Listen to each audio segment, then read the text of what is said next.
3 days before Christmas in 2022, while Denver's streets sparkled under a blanket of snow and soft jazz renditions of holiday classics drifted from passing cars, my world quietly unraveled with one phone call. I had just stepped into my one-bedroom apartment near Capitol Hill, exhausted from another double shift at the community clinic. My fingers were numb, my breath still fogging from the icy wind. I kicked off me boots, peeled off my navy scrubs, and sighed at the sight of the small suitcase by the door. Already packed, a pine green scarf was folded on top, and a handful of carefully wrapped gifts, each one thoughtful, intentional, waited patiently beside it like silent offerings. I'd remembered the nutmeg that I'd even tracked down the exact toffee my aunt swore by. I had done everything right again, hoping this year I'd be enough. When my phone buzzed and Julian lit up on the screen, my older brother.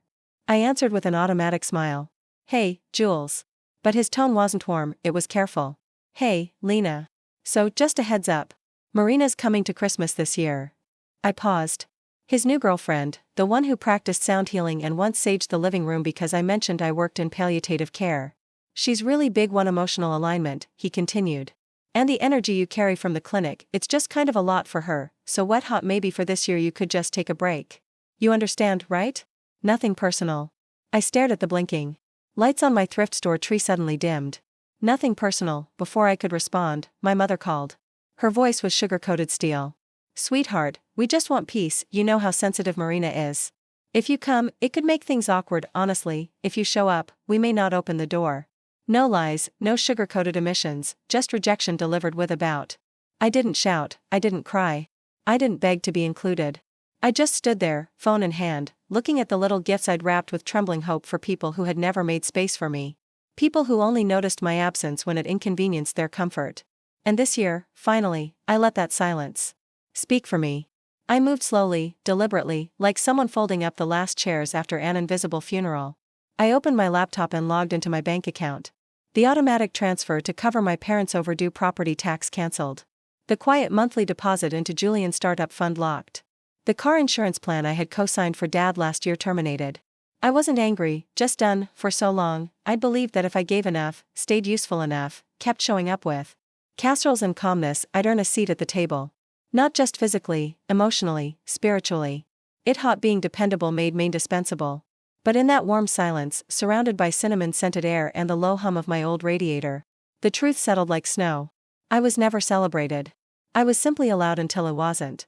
Outside my window, the first flakes began to fall, soft and certain, muffling the city in white hush. I stared through the glass and felt something surprising. Relief. No more effort to fit in. No more asking, shrinking, tiptoeing. No more asking to be let in. This Christmas, I wouldn't be the outsider pressing her face to the window. I wouldn't be the almost enough. They only remembered when something needed fixing. I used to think this was normal. How some kids got spotlight and softness while others were expected to function like furniture, steady, supportive, and silent. I was the oldest. The practice run, as my dad liked to say at cookouts. The test child, the one who had to earn affection through usefulness. Meanwhile, Julian, 5 years younger, was the miracle baby, the charmer, the dreamer. When he skipped rent to fund his band's third album attempt, it was ambition. When I took an extra shift at the hospital, I was overdoing it again. I remembered when his spray painted abstract shapes across the garage wall at 15. My parents called it passion art. They laughed. I dropped a casserole dish 2 days later and got a lecture on carelessness. Once in high school, I filled out a FAFSA application and left it on the counter for Mom to sign. Even highlighted where she never asked about it. When my med school acceptance arrived, I brought it home like atrophy. She glanced at it and muttered, "That's intense. Just don't lose yourself in it." Then she turned back to chopping celery. And when Julian dropped out of school for the 3rd time to launch a healing podcast, they hosted a welcome-back dinner with candles and wine.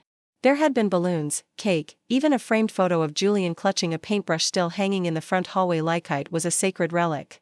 The same house that had never thrown me a single graduation party seemed to vibrate with pride for the son who hadn't held a steady job in years. I once found one of me old sketchbooks there, half filled with doodles from hospital breaks, scribbled. Scenes of Denver sunsets and patients' hands mid-recovery, tossed in the recycling bin beneath takeout menus and expired coupons. When I asked to put it, they shrugged, laughed, said they thought it was scrap paper. Maybe it was to them. Maybe I was too. Still, I kept showing up through med school, through residency, through the graveyard shifts spent in quiet rooms where most doctors didn't linger. Rooms filled with fading photos, wisp regrets, and the ache of being left behind. That's why I chose geriatrics. I saw myself in those long-forgotten spaces. People who had poured out their lives and were now only noticed when things broke. At home, my role never shifted. I was the calm one, the helper, the invisible hand keeping the cracks from spreading. When the roof started leaking after a snowstorm, and the insurance denied the claim, I paid for it quietly. When Julian's freelance work dried up again, I transferred money without asking questions. When my momship started locking again and her physical therapist stopped coming due to missed payments, I called, scheduled, covered, coordinated because I loved them or because I still believed that love was something transactional, something you earn through sacrifice. They never said thank you. They didn't need to. In their world, love wasn't spoken aloud. It was assumed, expected, like gravity or daylight. And every time I handed over a piece of myself, they took it. Not maliciously, just blindly. Never once asking what it cost me. For years, it thought that's what family meant. Being unseen, but indispensable. Like scaffolding, essential, but never the focus. But that night, after the calls telling me I wasn't welcome at Christmas, something in me snapped. I realized scaffolding isn't meant to bleed for the building it holds up. I was done watching my life shrink to make theirs more comfortable. If this story resonates with you, even just a little, don't forget to subscribe. There's more to come. And trust me, the next part, that's when everything changes. When Julian impulsively bought a new set of vintage lenses for his documentary project and couldn't afford his Thanksgiving flight home, I bought his ticket again. He hugged me at the gate, called me the best sister in the universe, and by the following week, it was forgotten. Just another favor folded neatly into the invisible ledger I was never supposed to acknowledge. No one had to ask. I was always one step ahead like some ghost in the background machinery of their lives. Fixing, covering, smoothing quietly. Never seen but always necessary. They never said thank you, maybe because gratitude makes it harder to keep. Leaning on someone without pause. I told myself it was easier that way. Gratitude made you visible and visible things could be judged or left behind. So, I disappeared behind the drywall of their comfort, the hidden beam that never broke until now. Sometimes after 12-hour shifts at the hospital, I'd sit by the window with peppermint tea and wonder what it would feel like to simply be seen. Not for what I could solve or pay for or hold together. Just see, not as a backup plan, not as scaffolding, but as Lena. But those thoughts were luxuries and wishes. Wishes were for golden boys with sketchbooks, not girls with tax software and heating bills.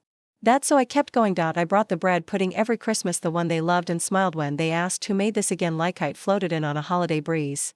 When Julian's rent fell short, I wired money without a word. When my parents called, confused by their W-2s, I stayed on the phone past midnight, guiding them line by line. While my own taxes waited in a neat, unopened pile beside the fridge, I told myself love meant showing up, being steady, solving everything. That one day, if I carried enough weight, someone would turn around and finally see me under it. But standing there in my tiny kitchen, the phone still warm from the call that had banished me from Christmas for being too much, I knew better. They wouldn't see me. Not because they didn't care, but because I had never asked them to. I had trained them not to. That night, with cinnamon clinging to the air and snow falling like absolution beyond my window, I picked up my phone, not to call, not to beg. I opened my banking app. Quietly, I hit cancel. The $8,000 I'd been sending each month to keep their mortgage afloat, gone. Emergency savings locked. No more surprise repairs. No more middle-of-the-night rescues. Julian's dead car battery next winter. That would be his problem. At first, it felt robotic. Just a few taps, cancel auto transfer. End payment authorization. Freeze joint access, like brushing my teeth or paying my rent routine. But with every click, a strangest illness unfurled inside me. Not numbness, not bitterness. It felt like freedom. A bird stretching inside me, wings dry, tentative. Realizing the cage door had been left ajar this whole time, I opened my notebook and made a list. Not to guilt myself, just to see all the quiet debts I had swallowed without a word. The flights, the surprise surgeries, the bounced checks, the broken down cars, the dozens of emergencies I had patched up behind the scenes without thanks, without ceremony. The ink blurred, not from tears, but from the weight of finally witnessing my own exhaustion. I wasn't angry, no matter how they'd spin it later. Lena's being cold. Lena's always so intense. No, I wasn't angry. As we in the thing about being invisible for so long as people only notice when you're gone, when things fall. The missed mortgage payment wouldn't sting until the final notice came. The cancelled maintenance fund wouldn't matter until the pipes burst again in January. Julian's gigs would still rise and fall like waves, but this time, no net beneath him. No quiet. Sister stitching it all together with love and bank wires. I didn't make announcements. No dramatic exit. No cryptic Facebook posts. I didn't even tell Aunt Ramona, the only one who still mailed birthday cards in cursive. I just unplugged the half-written Christmas message I drafted wishing warmth and love. I deleted it. The little tree I'd set up in the corner. I unplugged its lights.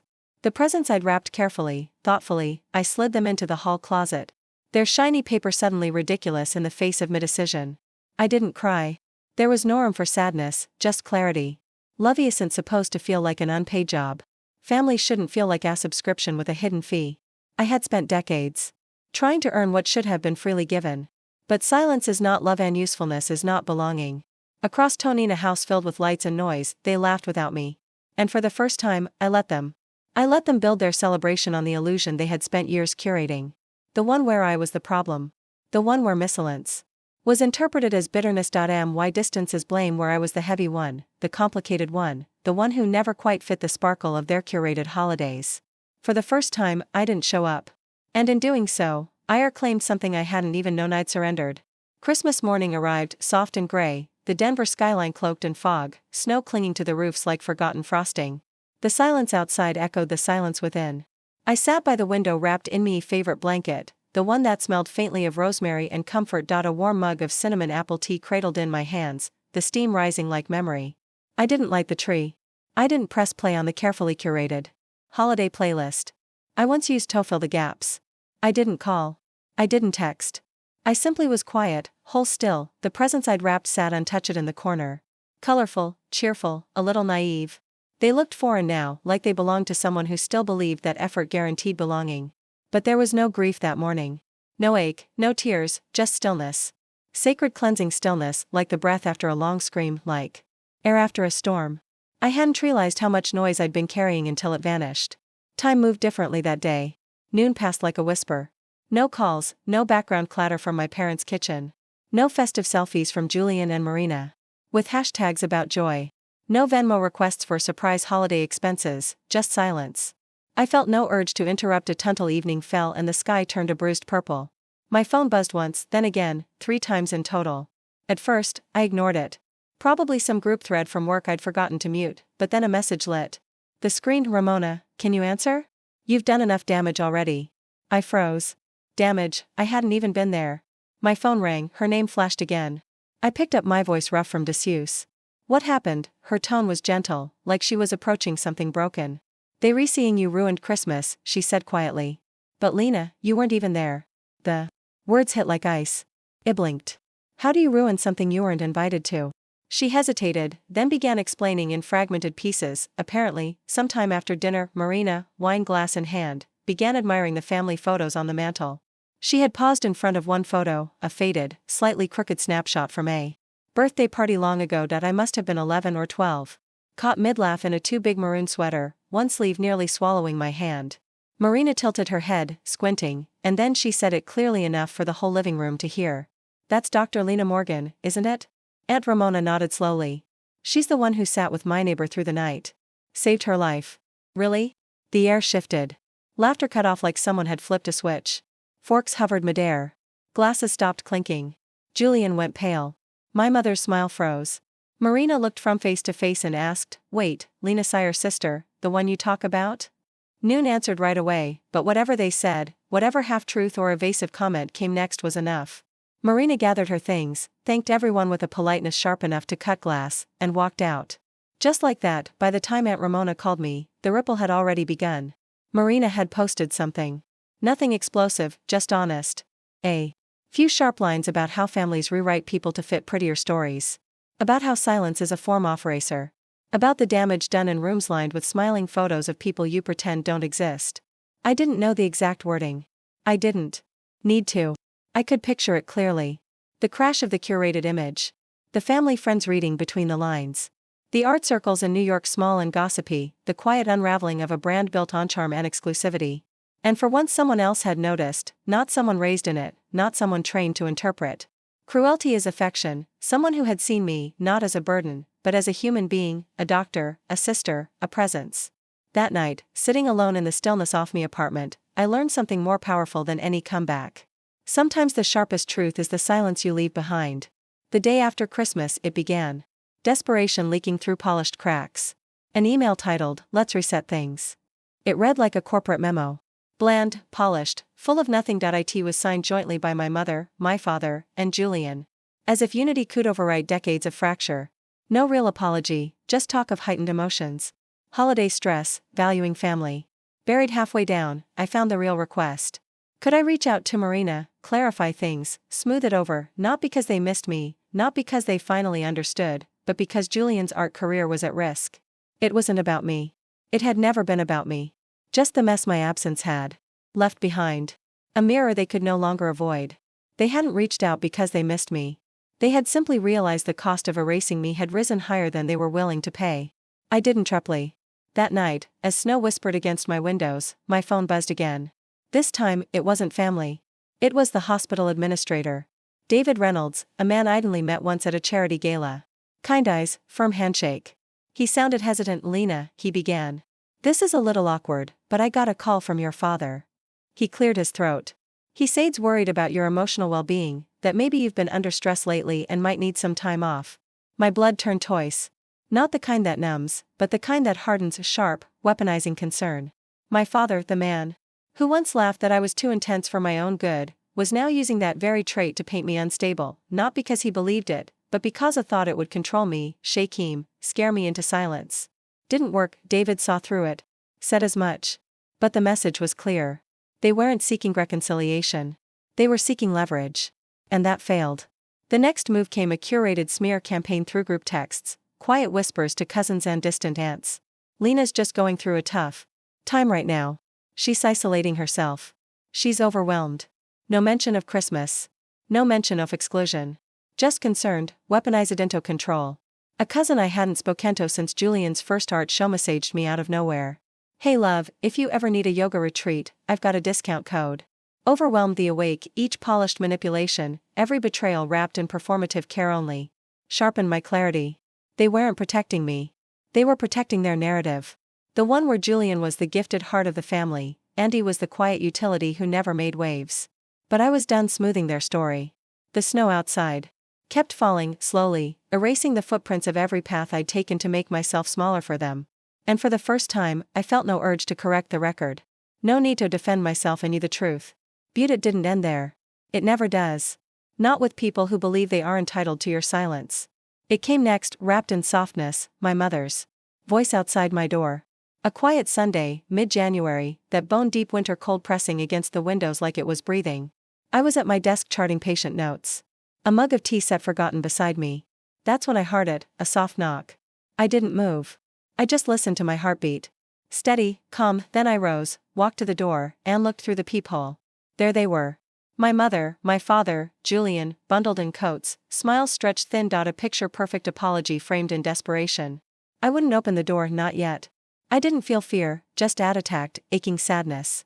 The kind you feel when you finally realized the rescue ship you spent years watching for was just another mirage on the horizon. I opened the door an inch, just an auto let the cold slip through the crack and sting my skin, not enough to invite them in. My mother spoke first. Her voice was soft, practiced, coded in something meant to sound maternal. We just want to talk, she said, gripping her purse like it might hold all the right words. I didn't move. I didn't smile. I didn't soften because I finally saw it clearly. They weren't here for me. They were here for the old version of me. The one who still believed love could be earned. The girl who folded herself smaller and smaller to squeeze into the tiny spaces they offered. That girl didn't live here anymore. Silence swelled between us, brittle and loud. I watched my father's jaw twitch, a flicker of irritation in his eyes. Julian shifted from foot to foot like his sneakers might lift him off the porch entirely. They were uncomfortable. After a moment, I gave them the only word that mattered. No. No speeches. No justifications, no bridges built out off me own splinters. Just no. My mother's face cracked. Part confusion, part disbelief, as if she couldn't fathom that the reliable scaffolding she'd leaned on for decades had finally crumbled by choice. I closed the door quietly. Not Oslam, not a statement, just a boundary. I loved it with steady hands. Outside, he heard the rise and fall of muffled voices. First pleading, then sharper, tinged with the frustration of people not used to being denied. But I didn't listen. I walked back to my desk, sat down, and wrapped my fingers around my mug of cold tea, letting the silence wrap around me like something sacred. On the shelf beside me sat the framed letter from Marina, the ink slightly smudged, her handwriting pressed with intention and care. I looked at it and felt for the first time weightless. It hot of all the years I'd spent trying to mold myself into a daughter they could applaud of how I'd soaked up their guilt, their silence, their neglect, and turned it into fuel to keep showing up. I was never meant to be a mirror, ever born to reflect their pride or to absorb their disappointment. There was something else. And maybe finally that was enough. They didn't leave right away. I heard shoes shuffle, voices murmur, desperation curling at the edges. Then another knock softer. "Lena, please. We just want to talk." I stayed seated. The framed letter from Marina anchoring me. My tea cold, bitter, and strangely satisfying. I let the knocking continue until it softened, then stopped. Silence. Settled again. Not hollow this time, but full. For the first time, I understood, forgiveness doesn't always mean reopening the door. Sometimes it means choosing not to. Sometimes it means standing tall while the very people who fractured you exhaust themselves against the boundary you finally had the strength to build, a wall not made off bitterness but off self-worth. Minutes passed, maybe longer. Then came the shuffle of retreating footsteps, the dull clunk off car doors, the hesitant hum of the engine. They were gone. Not chattered, just denied. I stood and walked slowly to the window, drawing the curtain back just enough to see the tail lights fading into the snow-dusted street. I didn't flinch. I didn't reach for my phone. I felt no pull to run after them. No aching desire to fix what they had broken with their silence. Only peace, real peace. The kind that settles deep in your chest when you finally stop begging for a seat at a table that was never set for you. Turned away from the window. My apartment felt warmer now, not louder, not brighter, just mine.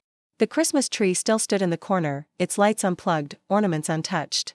But it no longer looked sad, the wrapped gifts still there, but no longer symbols of rejection. They were reminders. I had tried. I had loved. I had given the best parts of myself with open hands.